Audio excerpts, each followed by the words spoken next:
Today I will explain the sentence structure based on the three diagrams shown in the pictures. The sentences that will be analyzed are: first, I will go to Mataram tomorrow. The second is tomorrow I will go to Mataram. The third is aku ya lolojo Mataram lema. And the last is lema aku ya lolojo Mataram. All of these sentences have the same meaning, but their structures and word positions are different. At the first sentence, I will go to Mataram tomorrow. Based on the tree diagram, the sentence is labeled as S or sentence. The S consists of NP or noun. NP to noun is I, auxiliary is will, and the verb praise. Inside the VP, we have V is go, the PP to Mataram, and the adverb tomorrow. So, the full structure is S to NP plus auxiliary plus VP to V plus PP plus adverb. This shows that tomorrow is originally inside the VP and placed at the end of the sentence. And the second structure of tomorrow I will go to Mataram. In the second tree diagram, the adverb tomorrow moves to the front. Now the structure becomes as adverb tomorrow, NP to N is I, auxiliary will, the VP to verb plus phrase preposition. The VP still contains only the verb and the prepositional phrase, but the adverb is no longer inside the VP. This structure shows adverb movement from the VP to the sentence initial position. And the third structure of aku ya lolojo Mataram lema. Now we move to the Sasak sentence that follows the same structure as the first English sentence.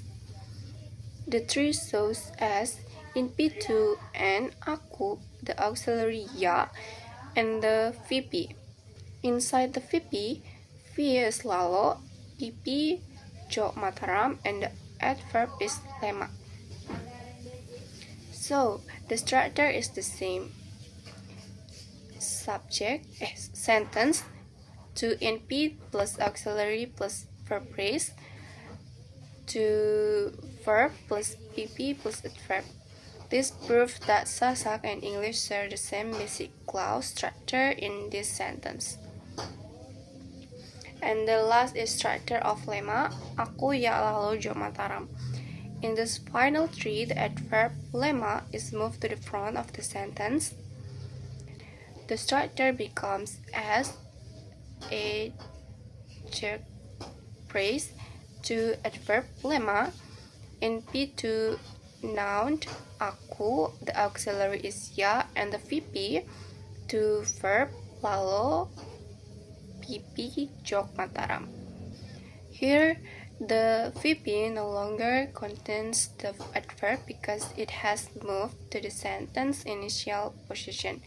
This is a clear example of adverbial movement in Sasak, exactly like in English.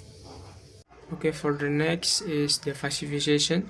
Facifization is a linguistic process that transforms the active sentence into the passive sentence. So the actor or the agent of the action is shifting to the recipient of the action, or we can call it the object of it. So like the example here, the teacher punished the students. If you look at the tree diagram here, the teacher is the noun phrase here, and then punish the student is the verb phrase in here. When we put the movement facifization, so the student, which is the object of the sentence, it's shifting into the front of the sentence. So if you can see there, the student was punished by the teacher. This is the passive form. What different between the active and the passive is we look at the verb and then there was an auxiliary verb in there. So it's become the same. The student is the noun phrase and we have were in there. I mean was it's the auxiliary verb in there and then the word punish become the punished the verb 3 and by the teacher it's a preposition by and then the teacher is the noun phrase same as the active. I think that's all for me.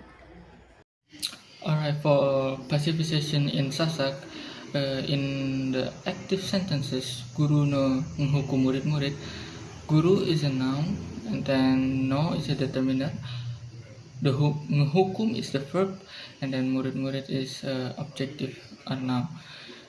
So in the passive passion or the changes to passive, murid-murid become the subject and then guru become the object. So the same as like the in English. So it becomes murid-murid noun and then no determiner and then it changes from hukum to the hukum, which from nge, which is the passive affixation for verb, into the, which is the passive affixation for verb in Sasak.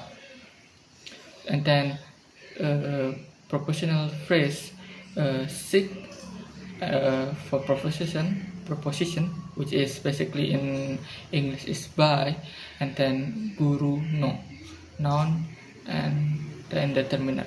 So the only differences in between English and Sasak is that the determiner comes after noun, and then in Sasak, if you want to change the verb from active to passive, you just need to change the affixation from nge to the. In example in bahasa Indonesia, it's like nge is meng or mem, then the is di. While in bahasa in English, you need to use auxiliary plus past participle 3. Okay. Okay, next I will explain the focus position in English. In the first example, the sentence I don't like that movie used the regular structure, where the object that movie stays inside the VP without any special emphasis. However, in the second example, that movie I don't like, there is a movement to the focus position. Here, the object that movie is moved from its original position inside the VP to the front of the sentence. This movement aims to give stronger emphasis or focus to the object, as if the speaker wants to highlight that it is that movie that they do not like, not any other. This type of movement is called movement to focus position. And according to syntactic theory, if a part of a sentence can be moved to the front and still produce an acceptable sentence, then that part is considered a constituent. Thus, this slide shows how English allows changes in word order to create emphasis without changing the basic meaning of the sentence. Thank you. This syntax theory illustrates the concept of focus in the Sasak language through a change in word order. In the standard structure on the left, the sentence is Deku demen film no, or I do not like that film, where the sequence is negation, subject, verb, object. In this arrangement, the focus is general, usually falling on the negation or the verb phrase itself. And conversely, the structure on the right shows the sentence film non Deku demen.